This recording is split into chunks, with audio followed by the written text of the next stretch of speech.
নমস্কার, প্যারালাল স্পোর্টসে আপনাদেরকে স্বাগত। রাত পোহালেই পয়লা বৈশাখ, আর পয়লা বৈশাখ নতুন বছর, এর মানেই আমাদের কাছে কিন্তু ময়দানের বার পুজো। আর এই বার পুজোর জন্য কিন্তু আর কিছু ঘন্টা, রাত পোহালেই যেরকমটা বললাম, ময়দান মেতে উঠবে, ময়দান সেজে উঠবে। তবে আজকে আমরা যে বিশেষ প্রতিবেদন আপনাদের সামনে নিয়ে আসতে চলেছি, তার মূল বিষয়বস্তু এই যে বার পুজো, এর খুঁটিনাটি ঠিক কোন দেবতাকে স্মরণ করা হয়। আপনারা জানেন যে পুজোর সময় অবশ্যই প্রাণ প্রতিষ্ঠার একটা ব্যাপার থাকে। পুজো হয় কিন্তু বার পুজো, এবং তার সাথে ফুটবল অবশ্যই। ঠিক কোন দেবতাকে স্মরণ করা হয় এবং যাবতীয় খুঁটিনাটি আমাদের সাথে রয়েছেন আশুতোষ মিশ্র, যিনি কিন্তু বছরের পর বছর ধরে ময়দানে বার পুজো করে চলেছেন, বিভিন্ন ঐতিহ্যবাহী ক্লাবে পুজো করেছেন। সরাসরি তার কাছে চলে যাব। আপনাকে স্বাগত। আশুতোষবাবু, বলুন কেমন আছেন? আমি ভালো আছি মা, পুরনো লোক, বহুত ভালো আছি। আচ্ছা, আপনি কত বছর ধরে পুজো করছেন? এখানে প্রায় 30 বছর। কালকেই বার পুজো, আর রাত পোহালেই পয়লা বৈশাখ। কোন কোন ক্লাবে পুজো করবেন কালকে? আমি তো প্রথমে আপনার কাস্টম ক্লাবে পুজো করব, তারপরে এরিয়ান ক্লাব, তারপরে ইস্ট বেঙ্গল ক্লাব, তার পাশে এদিকে তালতলা ক্লাব, তারপরে আনন্দবাজার পত্রিকা ক্লাব, তার পাশাপাশি আছে আপনার হাইকোর্ট ক্লাব। এরকম 5-6 জায়গা পুজো হবে। এই যে ময়দানের বার পুজো, একটা বাঙালির কিন্তু যেরকম ঐতিহ্যপূর্ণ, সেরকম বাঙালির একটা আবেগ জড়িয়ে রয়েছে।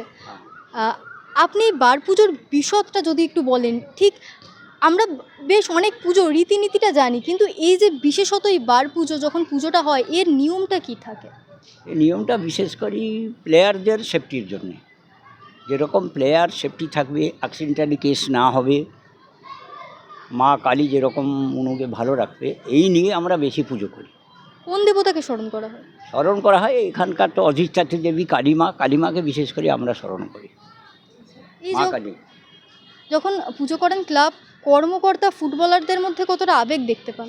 বহুত আছে মা, ওদের প্রবল। আমি এবার বাইরে, তবেও মোটামুটি আমি এই যেরকম আমাদের প্লেয়ারগুলো ভালো থাকবে, কোনো অসুবিধা হবে না, ওনাদের শরীর যেরকম সুস্থ থাকবে, অ্যাক্সিডেন্টালি কেস যেরকম না হয়, এগুলো দিয়ে বেশি দেখি। ওনার থেকে আমরা কিন্তু যেটা জানতে পারছি যে মূলত ফুটবলারদের সেফটির জন্যই কিন্তু সেফটির কথা মাথায় রেখে পুজো করা হয়। হ্যাঁ, ম্যাক্সিমাম। আচ্ছা আশুতোষবাবু, দীর্ঘ 30 বছরের বেশি আপনি পুজো করে চলেছেন। 30 বছর, মানে তার থেকে বেশি হবে, কম হবে না। মানে আমাদের অনুমানে 30 বছর থেকে বেশি হবে। আমি ইস্ট বেঙ্গলেরও পার্মানেন্ট পূজারি। প্রত্যেক বছর ইস্ট বেঙ্গলের পুজো আপনি করেন? হ্যাঁ, আমি করি, আমাদের সাথে থাকে 2-3 জন মিলিয়ে করি, একজন নেই, 2-3 জন আছে। এরিয়ন ক্লাব একলা করি, আপনার কস্টম একলা, আর এই সাইডে আপনার কি বলে তালতলা, আনন্দবাজার, তার পাশাপাশি হাইকোর্ট, এগুলো করি সব একলা। কিন্তু ইস্ট বেঙ্গলে 2-3 জন মামুন করে, 3 জন মতন থাকে, ওখানে একটু বড় হয়। হ্যাঁ, এখন তো সময় বদলাচ্ছে, ময়দানের একাল আর সেকাল পরিবর্তন দেখতে পান কিছু? আজ যদি আপনি 25 বছর আগে ফিরে যান, তখনকার ময়দান আর এখনকার ময়দান বহুত ডিফারেন্স, বহুত ফরক। ওখানে ও সময়ে 5-3 জন ছিল, এখনই তো প্রতি জায়গায় মিনিমাম 150-200। ও সংখ্যাটা কিসের বলছেন? সংখ্যা প্রথমে ছিল, আমি পুজো করার সময় 10 জন, ম্যাক্সিমাম 20 জন। এখনই ওটা 200 হয়ে গেছে। 200 লোক না হলে পুজো হবে না, বহুত বেড়ে গেছে। মানে লোকেদের যেগুলো, মানে কি বলে এটাকে, ময়দানের বার পুজোর সাথে মানুষ জুড়ছে আরও বেশি। হ্যাঁ, বেশি জুটছে। ময়দানও বার পুজোর সঙ্গে বহু জুটছে, বহুদের মানে শ্রদ্ধালু বহুত আছে।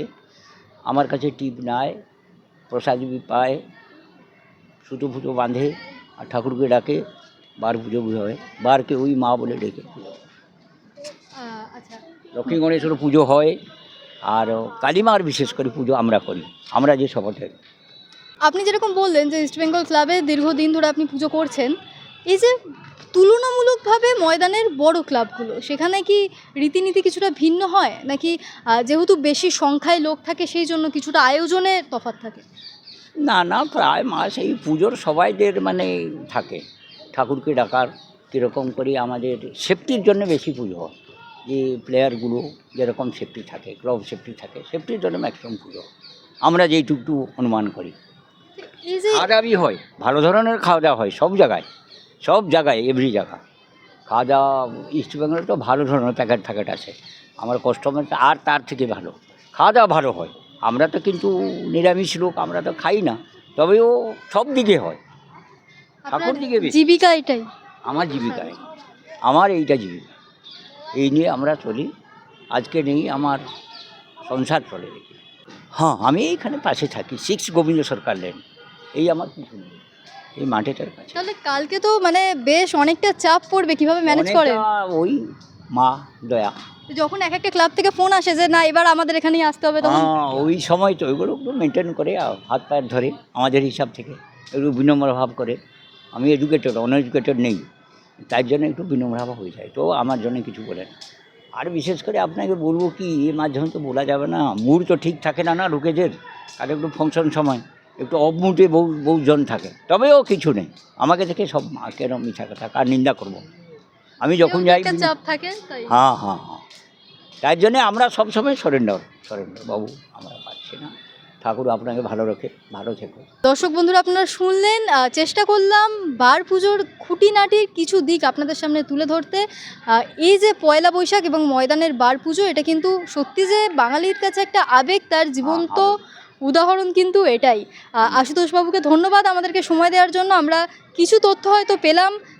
চলুন, কালকে ময়দান সেজে উঠবে, মেতে উঠবে নতুন বছরের আনন্দে। ততক্ষণ আপনারা ভালো থাকবেন এবং আপনাদেরকেও আগাম নতুন বছরের শুভেচ্ছা।